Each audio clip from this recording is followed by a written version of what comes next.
Cases, आपने जो test cases बनाए हैं, these test cases are going to be reviewed. हमें इन टेस्ट केसेस को रिव्यू करना है। ओके, तो गाइस एग्जैक्टली रिव्यू क्या होता है कि हम लोगों ने टेस्ट केस जो लिखे हैं, whatever test case we have written और whatever test cases we have guys design, वो टेस्ट केसेस कंप्लीट है क्या, वो टेस्ट केसेस टेस्टिंग सिनेरियो को गाइस प्रॉपरली सेटिस्फाई कर रहे हैं क्या, ये हमें एनालाइज करना बहुत ज़रूरी है। We have to analyze that one. So guys ये एनालाइज करने के लिए आपको टेस्ट रिव्यू करना बहुत ज़रूरी होता है। So why exactly we are going to review that और why exactly we are going to review the test cases, the reason is very simple and very straight forward.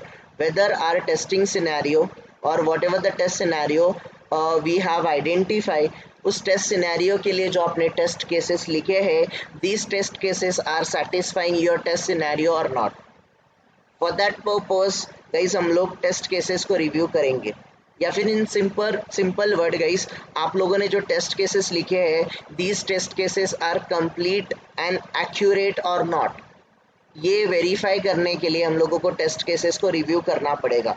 That will be your review activities.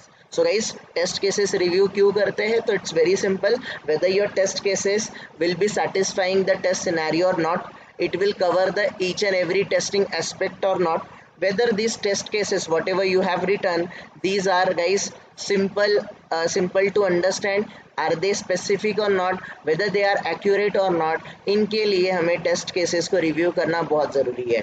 तो guys test cases review जब हम लोग करते हैं तो इसमें types of test cases reviews आते हैं। Types of test cases reviews, ये टॉपिक या फिर ये क्वेश्चन आपको जनरली इंटरव्यू में आप लोगों को पूछा जाता है।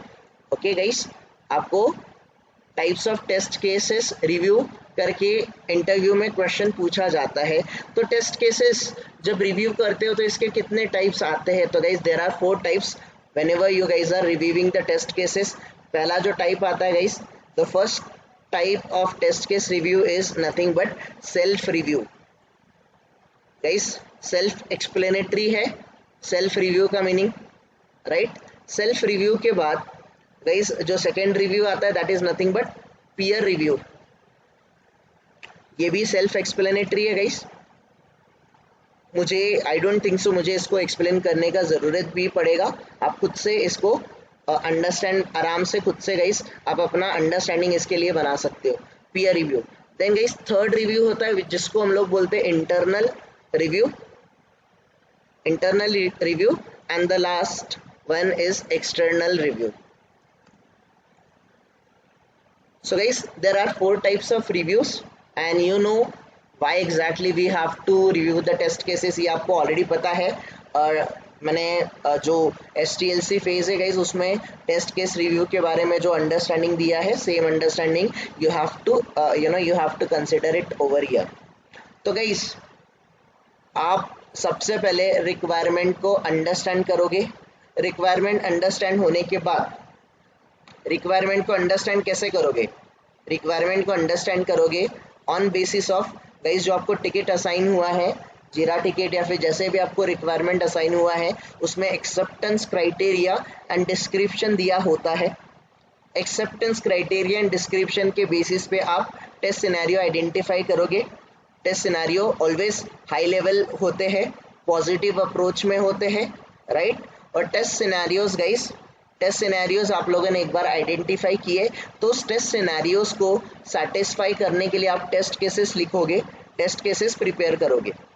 एक बार आपने टेस्ट केसेस प्रिपेयर करे गाइस, नेक्स्ट फेज इज कि आप टेस्ट केसेस को रिव्यू करने के लिए भेजोगे।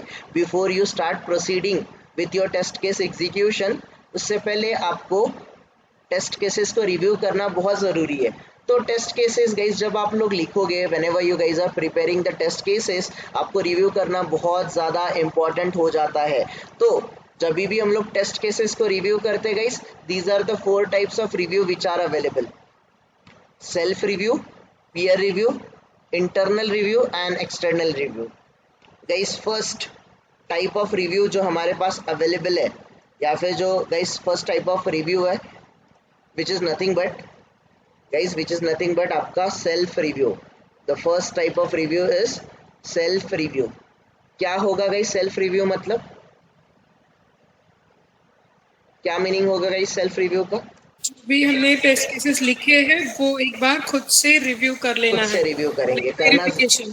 करेक्ट, करना ज़रूरी है कि नहीं है? What do you think guys?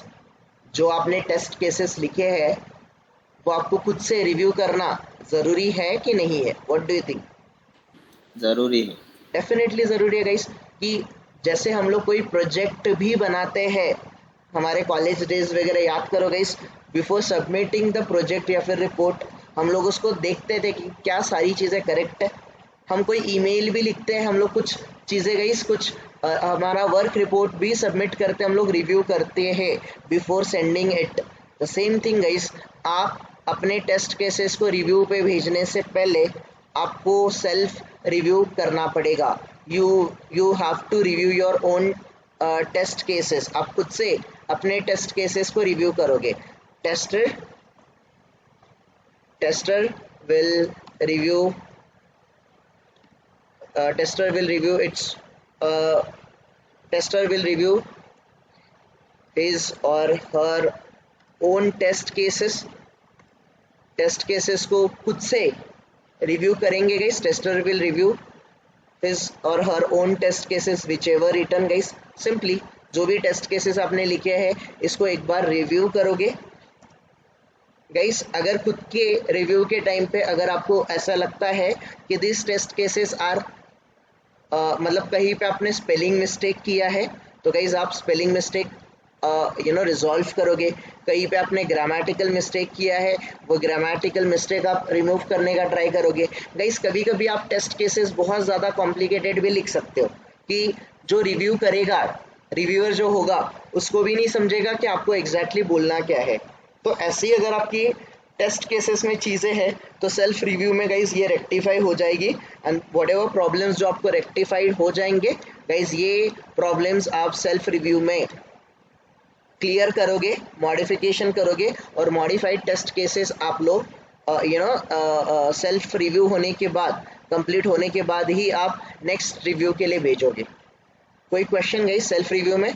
As I said guys ये सेल्फ एक्सप्लेनेटरी है। आई एम नॉट एक्सपेक्टिंग कि इसमें ज़्यादा किसी को कुछ डिफिकल्टी आना चाहिए। Then next is peer review. Guys peer review का मतलब क्या होगा? पेयर में करते हैं पीयर रिव्यू करेक्ट। तो गाइज जैसे अपने कलीग से करवा करेक्ट, अपने कलीग से करवाएंगे। जैसे मैंने टेस्ट केसेस लिखे हैं, I am not quite sure कि मैंने टेस्ट केसेस सारे कवर अप किए हैं कि नहीं किए। I am not quite sure कि मेरे टेस्ट केसेस एक्यूरेट है कि नहीं है। I am not quite sure कि इसमें स्पेलिंग मिस्टेक, शायद मैं कोई चीज़ें मिस कर सकता हूँ। तो लेट्स से मेरे साथ मेरे कलीग्स तो डेफिनेटली होंगे, आप अकेले टेस्टर तो डेफिनेटली नहीं रहोगे गाइस। छोटा सा भी प्रोजेक्ट रहेगा तो 3-4 टेस्टर तो डेफिनेटली रहेंगे। और गाइस अगर कोई बड़ी टीम रहेगी 8-10 टेस्टर, 20 टेस्टर, 50 टेस्टर, 200 टेस्टर, ऐसा भी हो सकता है। बट हम लोग मान के चलते हैं एटलीस्ट 2-3 टेस्टर तो आप लोग डेफिनेटली रहोगे। तो किसी भी एक टेस्टर से आप अपने टेस्ट केसेस को रिव्यू करवा लो, सिंपल।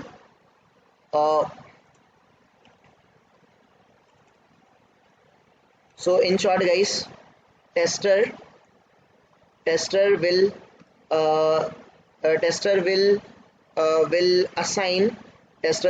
assign या फिर गाइस हम लोग असाइन बोल देंगे तो ये ज़्यादा फॉर्मल वे हो जाएगा। पीयर मतलब गाइस उतना फॉर्मल वे नहीं है, बट हाँ ठीक है, थोड़ा सा आपको आपके टीममेट्स के बारे में रिस्पेक्ट तो डेफिनेटली रखना पड़ेगा। This is the reason guys I am using this word here. Tester will assign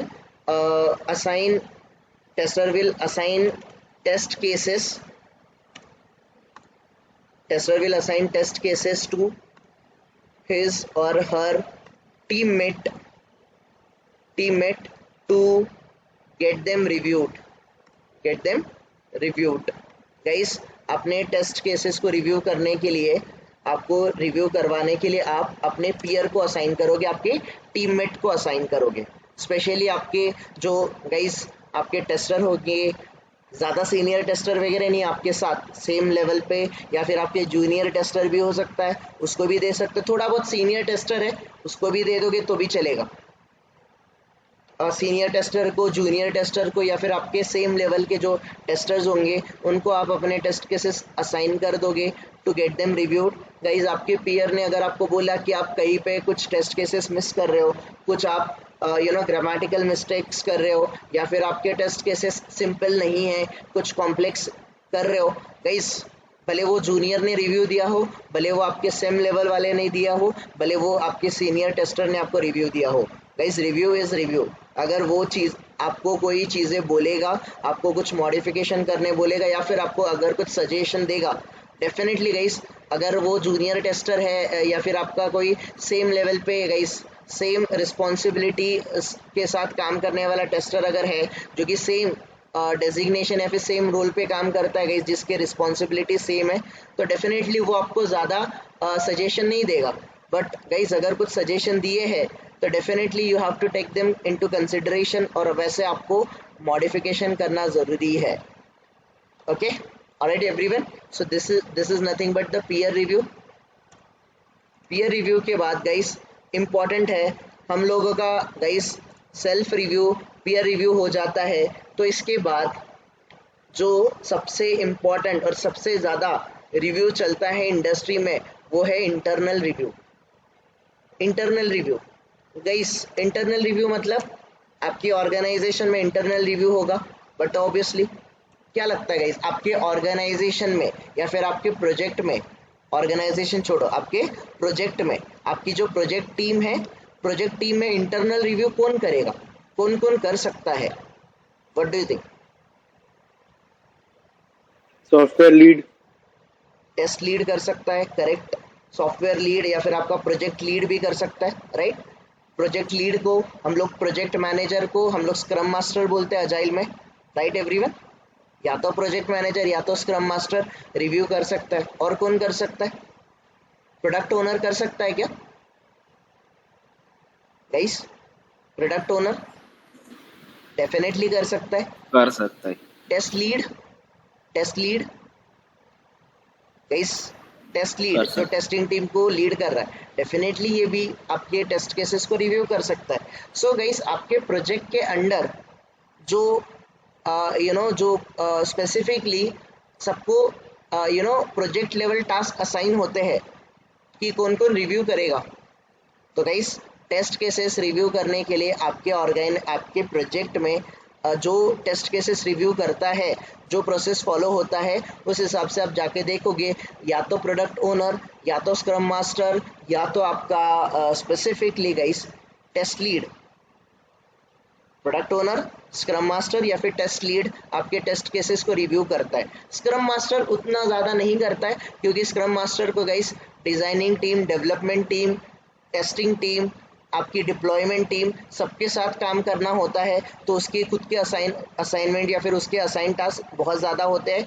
वो आपके गाइस टेस्ट केसेस को वगैरह रिव्यू करने का काम guys more over I think उतना ज़्यादा या फिर उतने सीरियसली नहीं करेगा, क्योंकि उसके पास अपने खुद के गाइस असाइन टास्क होते हैं, प्रोजेक्ट लेवल टास्क होते हैं, उतना आपको फ्री नहीं मिलेगा आपका scrum master. But guys product owner, yes वो लोग बिजी होते हैं, वो लोग कस्टमर से या फिर आपके स्टेक होल्डर से गाइस डिस्कशन करते रहते हैं। बट गाइस अगर आप देखोगे तो internal review according to me और मैक्सिमम गाइस इंडस्ट्री में जो फॉलो होता है, मैक्सिमम प्रोजेक्ट में टेस्ट केसेस को रिव्यू करने का काम प्रोडक्ट ओनर ही करता है। वाई? बिकॉज प्रोडक्ट ओनर को ही रिक्वायरमेंट के बारे में थरोली अंडरस्टैंडिंग है। इन डेप्थ अंडरस्टैंडिंग अगर किसी को है तो वो प्रोडक्ट ओनर है। अगर प्रोडक्ट ओनर को भी अंडरस्टैंडिंग नहीं होगी गाइस, तो किसी को भी प्रोजेक्ट में उस चीज़ की अंडरस्टैंडिंग नहीं होगी। अगर प्रोडक्ट ओनर को कन्फ्यूजन है तो वो क्लाइंट से या फिर स्टेक होल्डर से गाइस कन्फ्यूजन क्लैरिफाई करवा लेगा। तो मैक्सिमम आपके कंपनी में इंटरनल रिव्यू होंगे, आपके ऑर्गेनाइजेशन में in future guys internal review होंगे।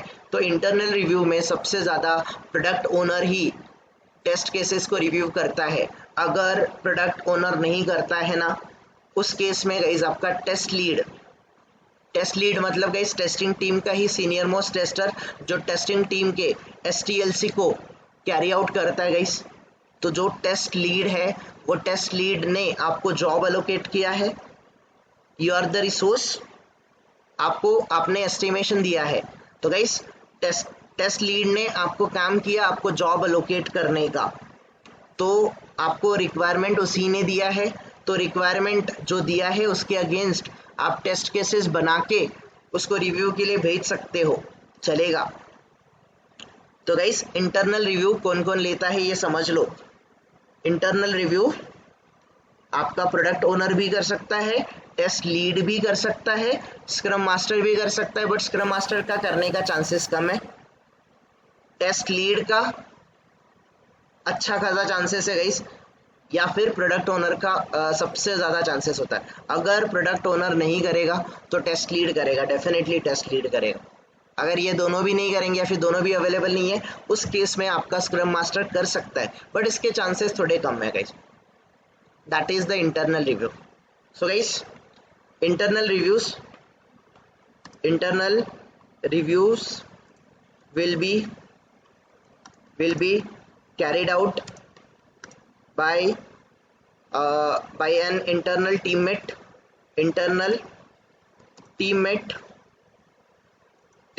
like आपका प्रोडक्ट ओनर हो गया गाइस, या फिर आपका टेस्ट लीड हो गया, या फिर आपका let me guys rather than मैं इसको कॉमा करूँ मैं स्लैश कर लेता हूँ यहाँ पर, शायद ये प्रोडक्ट ओनर कर सकता है या फिर टेस्ट लीड कर सकता है या फिर आपका स्क्रम मास्टर भी आपके टेस्ट केसेस को रिव्यू कर सकता है। बट मोर ओवर गाइस ज़्यादा चांसेस है कि प्रोडक्ट ओनर टेस्ट केसेस को रिव्यू करेगा। गाइस इंटरनल रिव्यू जब हम लोग इंटरव्यूअर के सामने, अगर इंटरव्यूअर ने हमें क्वेश्चन पूछा टाइप्स ऑफ रिव्यू या फिर आपके ऑर्गेनाइजेशन में कौन सा रिव्यू होता था, गाइस इंटरनल रिव्यू बोलोगे आप लोग। बट इंटरनल रिव्यू में गाइस उसने क्वेश्चन पूछा है इन योर प्रोजेक्ट और इन योर ऑर्गेनाइजेशन आपके टेस्ट केसेस को रिव्यू कौन करता था, तो वहाँ पे ऐसे मत बोलते बैठो कि प्रोडक्ट ओनर भी कर सकता है, टेस्ट लीड भी कर सकता है या फिर स्क्रम मास्टर भी कर सकता है। किसी गाइस एक सिंगल पर्सन का नाम ले लो, हम लोग किसका लेंगे, हम लोग प्रोडक्ट ओनर का नाम लेंगे guys. Your product owner is going to review your test cases. Am I clear enough everyone? In our organization who is going to conduct or who is conducting guys internal reviews कौन conduct करता है? Internal reviews आपका product owner conduct करता है। Am I clear everyone? Guys, this topic should be crystal clear. Why? Because straightforward question है आपके organisation में review कौन करता है, टेस्ट केसेस को रिव्यू कौन करता है? Guys straight forward answer, single line answer, product owner हमारे ऑर्गेनाइजेशन में टेस्ट केसेस को रिव्यू करता है। बहुत सारे लोग आपको बोलेंगे टेस्ट लीड करता है, चलेगा। इंटरव्यूअर को गाइस टेस्ट लीड रिव्यू करता है, ऐसे भी आंसर आएंगे। किसी ऑर्गेनाइजेशन में स्क्रम मास्टर भी करता है। तो guys organization to organization differ हो रहा है, हमारा answer should be crystal clear guys, that product owner is going to review the test cases in case product owner is unavailable, या फिर प्रोडक्ट ओनर छुट्टी पे वगैरह है गाइस, या फिर इज ऑलरेडी ऑक्यूपाइड विथ कुछ इंपॉर्टेंट टास्क और वो अवेलेबल है ही नहीं किसी के साथ डिस्कशन करने का या फिर रिव्यू वगैरह करने का, in that case test lead. But guys हमारा answer single liner answer, that product owner is reviewing our test cases. Am I clear everyone? In our team guys, या फिर in our company, in our organisation, in our project, हम लोग ऐसे बोलते हैं इन our project, या फिर in my project ऐसे भी बोल सकते हो आप लोग। My project product owner is PO is reviewing the test cases. Product owner is responsible for reviewing the test cases. Product owner is responsible for reviewing test cases. Test cases review करने के लिए आपका product owner responsible है। ठीक है guys, any confusion here, anyone?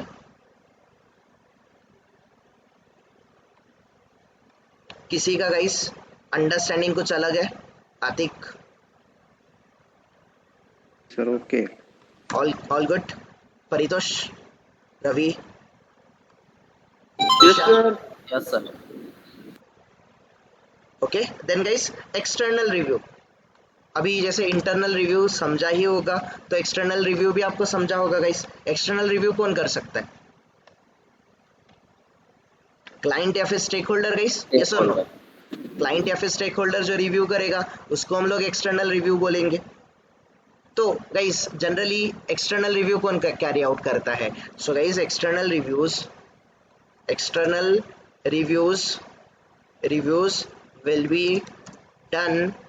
will be done by, or external reviews are been conducted by, simply ये जो external reviews होते हैं ये कंडक्ट कौन करते हैं? ये कंडक्ट करते हैं guys generally external reviews by will be conducted by stakeholders या फिर गाइस आपका client, in short client, but client को हम लोग स्टेक होल्डर्स की टीम बोलते हैं, राइट? स्टेक होल्डर्स गाइस, तो स्टेक होल्डर खुद से तो जाके टेस्ट केसेस रिव्यू नहीं करेगा। स्टेक होल्डर के टीम में गाइस, उसके टीम में कोई ना कोई एक रिस्पॉन्सिबल पर्सन होगा जो इस प्रोजेक्ट को मैनेज कर रहा है। द प्रोजेक्ट मैनेजर और the person who is managing the project, stakeholder के एंड से गाइस जो कम्युनिकेट कर रहा है आपके प्रोडक्ट ओनर के साथ, उस पर्टिकुलर पर्सन गाइस, उस पर्टिकुलर पर्सन को भी आप टेस्ट केसेस रिव्यू के लिए भेज सकते हो। जनरली ये हम लोग एक्सटर्नल रिव्यू गाइस ऑर्गेनाइजेशन में फॉलो नहीं होते, बट गाइस जैसे मैंने आपको बोला था, आपके मीटिंग्स में वगैरह, रिव्यू मीटिंग में वगैरह आपका क्लाइंट या फिर स्टेक होल्डर आ सकता है गाइस। याद करो अजाइल की अलग अलग मीटिंग, स्प्रिंट रिव्यू मीटिंग, जैसे स्प्रिंट रिव्यू मीटिंग में स्टेक होल्डर प्रेजेंट हो सकता है, स्टेक होल्डर की टीम प्रेजेंट हो सकती है क्लाइंट के एंड से। वैसे ही गाइस आपका जब टेस्ट केसेस रिव्यू करना है, तो टेस्ट केसेस रिव्यू करने से पहले आपकी जो स्टेक होल्डर की टीम है वो लोग बोलेंगे कि before you should proceed with your testing, आप अपने टेस्ट केसेस हमें भी भेजो रिव्यू करने के लिए, हम लोग रिव्यू करेंगे तभी जाके आप एग्जीक्यूशन स्टार्ट करना। ऐसा भी गाइस हो सकता है, ऐसा भी होता है, प्रोजेक्ट टू प्रोजेक्ट ऐसी भी चीज़ें होती है। तो external reviews will be carried out और will be conducted by stakeholders और क्लाइंट। स्टेक होल्डर या फिर क्लाइंट कंडक्ट करता है, स्टेक होल्डर या फिर क्लाइंट कंडक्ट करता है एक्सटर्नल रिव्यूज। ओके, तो गाइस जब भी एक्सटर्नल रिव्यूज होता है, एक्सटर्नल रिव्यू आपके डॉक्यूमेंट, एक्सटर्नल रिव्यू जाने से पहले क्या लगता है, इंटरनल रिव्यू होना जरूरी है कि नहीं है? यस और no? Before we should send our document or the test cases for the external review, guys आपका इंटरनल रिव्यू होना बहुत ज़रूरी है। इंटरनल रिव्यू होने से पहले गाइस सेल्फ रिव्यू तो मैंडेटरी है, पीयर रिव्यू आपके ऊपर डिपेंड करता है या फिर आपके प्रोजेक्ट के ऊपर डिपेंड करवाता है गाइस, आप पीयर रिव्यू करते हो नहीं करते हो, वो ज़्यादा चीज़ें फॉलो होती है पीयर रिव्यू, ऐसे मैं नहीं बोलूँगा। ये कभी कभार होता है या फिर कभी कभार आपको खुद को कन्फ्यूजन है, तो तब आप अपने पीयर को रिक्वेस्ट करके बोलोगे कि मेरे टेस्ट केसेस एक बार रिव्यू करके दे दो मुझे, right? So generally guys specifically जब एक्सटर्नल रिव्यूज होता है, एक्सटर्नल रिव्यूज भाई याद रखना guys, before we send our test cases for external reviews,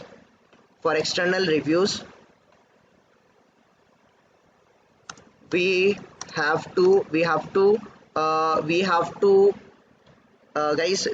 to get them reviewed, we have to get them reviewed internally, आपको इंटरनली उनको review करवा के लेना ही पड़ेगा, दैट इज़ वेरी इंपॉर्टेंट। और गाइस एक्सटर्नल रिव्यू में कमेंट आएंगे तो व्हाट डू यू थिंक, वो एक अच्छी बात है क्या? What do you think? अगर एक्सटर्नल रिव्यू गलती से हो गया या फिर होता है आपके एक प्रोजेक्ट पे और एक्सटर्नल एंड से गई स्टेक होल्डर या फिर क्लाइंट के एंड से आप लोगों को कुछ कमेंट्स वगैरह आएंगे, मॉडिफिकेशन आएंगे, तो guys does it look good या फिर does it sound good guys? Definitely this is not good at all. ये थोड़ा सा प्रोजेक्ट के लिए गाइस रिस्की भी हो सकता है, तो that is very important. External reviews में गाइस कोई कमेंट आना, that is not guys, that is not a good idea at all.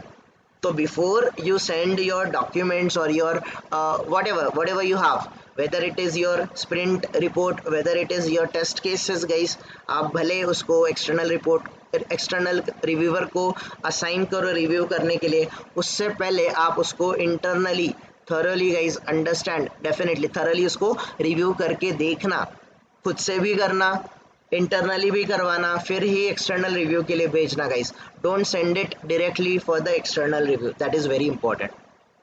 Alright guys, so that's it.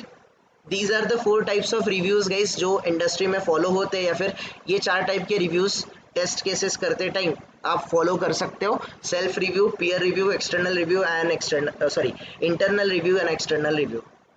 Any confusion guys? शायद आपके प्रोजेक्ट में गाइस चारों रिव्यू हो सकते हैं, शायद आपके प्रोजेक्ट में सिर्फ सेल्फ रिव्यू और इंटरनल रिव्यू भी हो सकता है। शायद आपको कुछ कभी कंफ्यूजन है, तब सेल्फ रिव्यू करने के बाद पीयर रिव्यू भी आप करा सकते हो, फिर आप इंटरनल रिव्यू के लिए भेज सकते हो। ठीक है, ये गाइस शायद इंटरनल रिव्यू वगैरह होने के बाद क्लाइंट भी बोल सकता है कि सेंड दिस डॉक्यूमेंट और send the test cases to us, we will verify this from our end, तो तब एक्सटर्नल रिव्यू हो सकता है। तो चारों भी हो सकते हैं, 3 भी हो सकते हैं, 2 भी हो सकता है, राइट? डिपेंड करता है गाइस सिचुएशन कैसी है, प्रोजेक्ट में कौन कौन ऑक्यूपाइड है। जैसे कोई प्रोडक्ट ओनर बहुत बिजी होते हैं, तो प्रोडक्ट ओनर डायरेक्टली बोल देते हैं बिफोर मैं इसको रिव्यू करूँ, इससे पहले आप इसको एक आपके सीनियर टेस्टर से वगैरह पीयर रिव्यू करवा लो, और वो जो भी मॉडिफिकेशन बोलेगा वो आप करके रखना, फिर ही मुझे टेस्ट केसेस रिव्यू के लिए भेजना। ऐसा भी हो सकता है गाइस। सो आपके प्रोजेक्ट और आपके गाइस आपके जो प्रोजेक्ट पे रिसोर्सेस अवेलेबल है, उनके अवेलेबिलिटी पे ये आपके रिव्यूज़ चेंज होते रहेंगे और चेंज होते रहते हैं, बट यही 4 टाइप के रिव्यू आते हैं। Any confusion in this? Anyone? Any cross question over here? एक ही क्वेश्चन था यस सादिक, मुझे पूछना था, कौन से इन्वायरमेंट में होता है बस?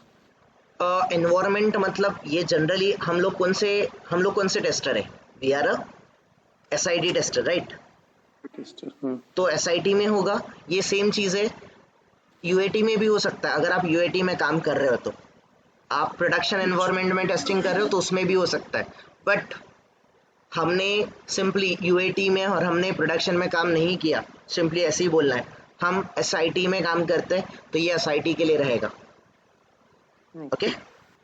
और क्लाइंट की टीम, और क्लाइंट की जो टीम है उसके लिए बस टीम ही वर्ड है क्या, और कुछ बोल सकते हैं हम उसको? मतलब क्लाइंट की team, stakeholder, UAT team, yes correct, UAT team definitely, UAT team बोल सकते हैं ना उसको? राइट, UAT टीम बोल सकते हो आप, करेक्ट। तो UAT टीम आपका रिव्यू करवा के लेगी। तो UAT में भी जैसे टेस्टर्स होते हैं, राइट? तो UAT टीम में से कोई टेस्टर या फिर UAT टीम का जो मैनेजर होगा या फिर लीड होगा, वो आपका रिव्यू करवाएगा, तो उसको आप एक्सटर्नल रिव्यू बोलोगे, right? Because he is representing two the client. Yes, okay, right. हमारे लिए दिस इज फॉर गाइस, ये हमारे लिए SIT के लिए है। UAT में भी ऐसे फॉलो हो सकता है, प्रॉड में भी ऐसे फॉलो हो सकता है, but we have to consider it for SIT only. Rest और कुछ क्वेरीज गाइस किसी का? बट इंटरव्यू में पूछ सकते हैं ना ऐसा क्वेश्चन? पूछते हैं, डेफिनेटली पूछते हैं कि कौन से रिव्यू होते हैं, कौन रिव्यू करवाता है, स्ट्रेट फॉरवर्ड क्वेश्चन आता है, या फिर रिव्यू एग्जैक्टली होता क्या है, why test cases review is important. और जैसे वो आपको पूछेगा क्या आपके प्रोजेक्ट में कभी लाइक आपका क्लाइंट या फिर UAT टीम वगैरह से कोई टेस्ट रिव्यू वगैरह होता था क्या, तो बोल दो कभी कभार हो सकता था, होता था, तो हम लोग इंटरनल रिव्यू करके वगैरह भेज देते थे। तो उनके एंड पे जो रिप्रेजेंटेटिव, जो उनका पर्टिकुलर मैनेजर वगैरह था UAT टीम से या फिर स्टेक होल्डर के टीम से, he was use to review our documents और our test cases, very simple. ठीक है, तो जैसे फॉर एग्जाम्पल गाइस आप TCS में काम कर रहे हो, आप बुक माई शो का प्रोजेक्ट बना रहे हो, TCS का सॉरी बुक माई शो का प्रोजेक्ट TCS को आया, you are employed with TCS and आप बुक माई शो प्रोजेक्ट पे काम कर रहे हो, तो आप बुक माई शो का एप्लीकेशन जब बनेगा, you are inside the SIT environment, और SIT एनवायरनमेंट पे आपका टेस्टिंग वगैरह होगा। But guys definitely book my show का अपना खुद का टीम तो होगा, UAT टीम तो होगा, UAT टीम के पास भी टेस्टर और डेवलपर होते हैं, ये भी हमने देखा है, राइट एवरीवन। सो बुक माई शो का जो प्रोजेक्ट एंड पे अपना खुद का उनका बुक माई शो का जो प्रोजेक्ट मैनेजर होगा, मोस्टली वो आपके डॉक्यूमेंट्स को वगैरह रिव्यू करेगा, राइट। हो सकता है एक्सटर्नल रिव्यू हो जाए, होता भी है गाइस कभी कभार, ठीक है। Any other queries guys, anyone? Thanks Atiq, मैं भी ये टॉपिक भूल गया था, मतलब ये एंगल मैंने कवर अप करना छोड़ दिया था। यस अदर्स गाइस, और कुछ क्वेरीज किसी का?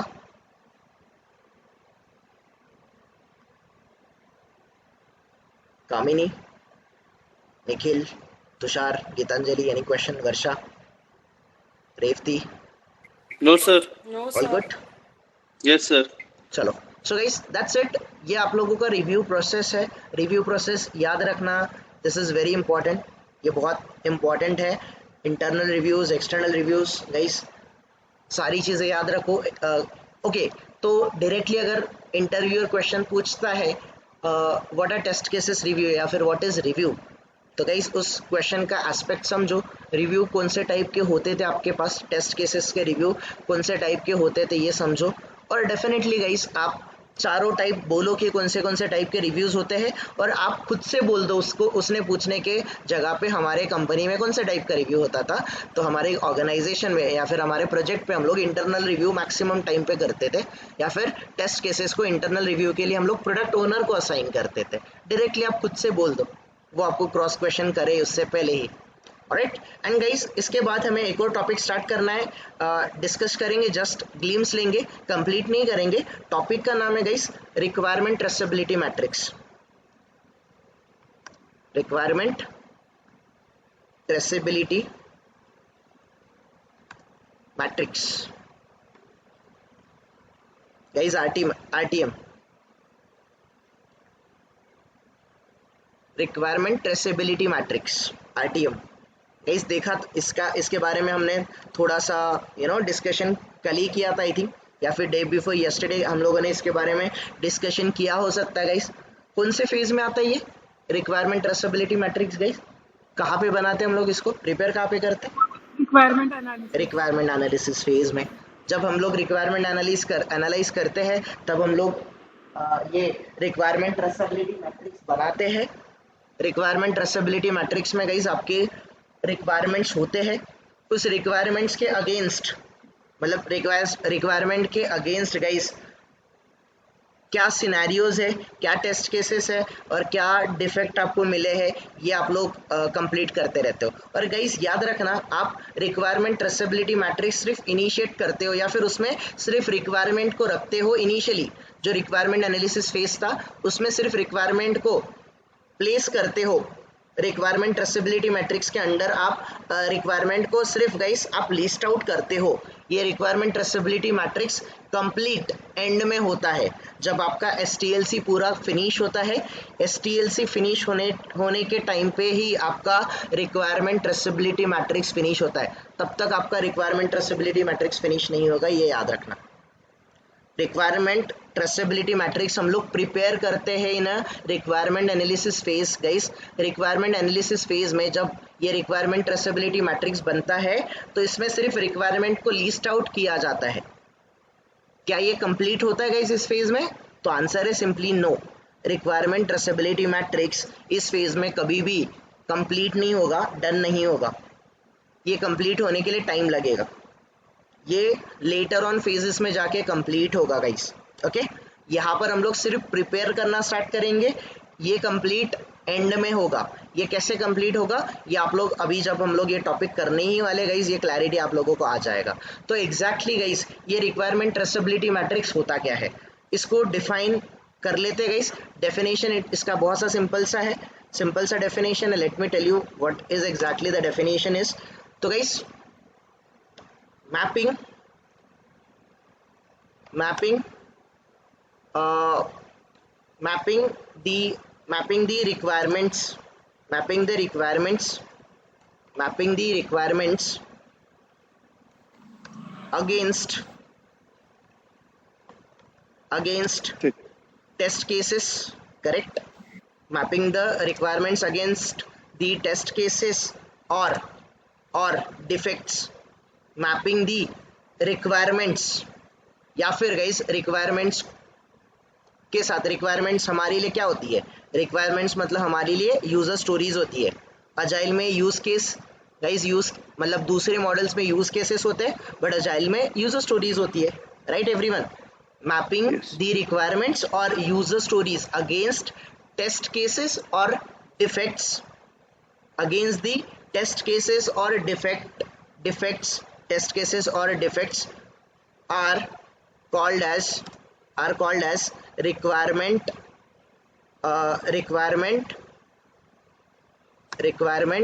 traceability. और guys specifically ये रिक्वायरमेंट ट्रेसेबिलिटी होता है, that is called as a requirement traceability.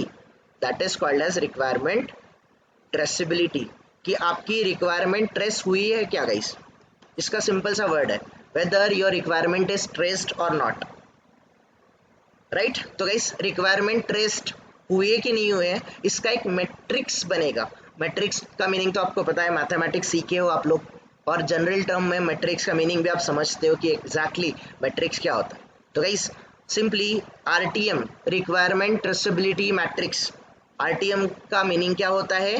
Mapping the requirements और user stories against the test cases और against the defect is called as traceability matrix, is called as a requirement traceability matrix. Guys requirement traceability matrix होते हैं, ये दो type के होते हैं. कौन से आते? Idea about this? Any idea about this?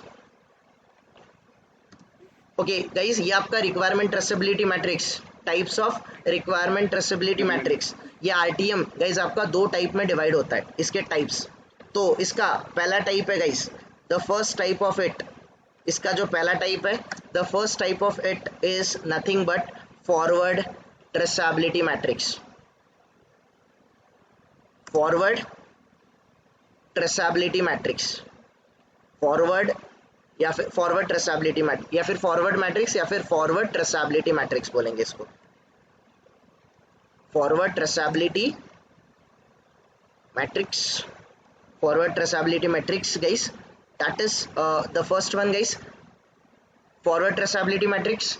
And second जो है गाइस बैकवर्ड या फिर रिवर्स, बैकवर्ड ट्रेसेबिलिटी मैट्रिक्स या फिर रिवर्स ट्रेसेबिलिटी मैट्रिक्स, इसको हम लोग अंडरस्टैंड करेंगे. तो guys forward traceability matrix and backward traceability matrix, ये दो टाइप के ट्रेसेबिलिटी मैट्रिक्स होते हैं जो हम लोग प्रिपेयर करते हैं, जो हमारे रिक्वायरमेंट के अगेंस्ट होता है. गाइस सिंपली फिलहाल रिक्वायरमेंट ट्रेसेबिलिटी को समझो. रिक्वायरमेंट ट्रेसेबिलिटी का मीनिंग क्या होता है? मैपिंग, मैप करो गाइस, मैपिंग या फिर हम लोग क्या बोल सकते हैं, लिंक करना या फिर मार्क करना, but map is the correct word guys. Mapping the test cases, mapping your test cases, sorry my bad, mapping the requirements और user stories against the test cases, या फिर उस टेस्ट केसेस के against guys आपको जो defect मिलेगा, इसको बोला जाता है रिक्वायरमेंट ट्रेसेबिलिटी मैट्रिक्स.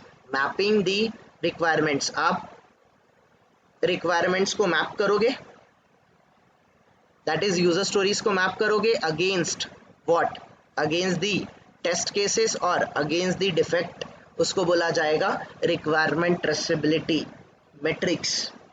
ठीक है guys, types of requirement traceability matrix, ये फॉरवर्ड ट्रेसेबिलिटी मैट्रिक्स होता है और बैकवर्ड ट्रेसेबिलिटी मैट्रिक्स होता है. ये दो टाइप का यहाँ पर ट्रेसेबिलिटी मैट्रिक्स हमें अंडरस्टैंड करना है. That we will do it tomorrow, don't worry. Any question guys here? Any question? Anyone? No, sir. All good? ठीक है, we'll stop here guys. Today we'll stop here. Guys कल आपका external mock भी रहेगा, तो like will discuss about this in the evening, या फिर जो लोग गाइस ऑटोमेशन के लेक्चर में नहीं आते, सिर्फ मैनुअल के लिए आते guys, there will be external mock for you guys. I post the timing very soon. मैं आज आफ्टरनून के टाइम पे वगैरह ही आपको टाइमिंग्स वगैरह पोस्ट कर दूंगा ग्रुप पे। And guys do available for the mock. And guys the like यहाँ इसके बाद आपके यू नो जो मॉक जो आपके एक्सटर्नल मॉक्स है, ये आप समझो कि वो इम्पॉर्टेंट है, वो मतलब कंपलसरी है, कंपल्शन है इसके लिए, सबके लिए। ऐसे ही समझ के गाइस अटेंड करना, ठीक है। That's it guys, thank you then, I will see you tomorrow, bye.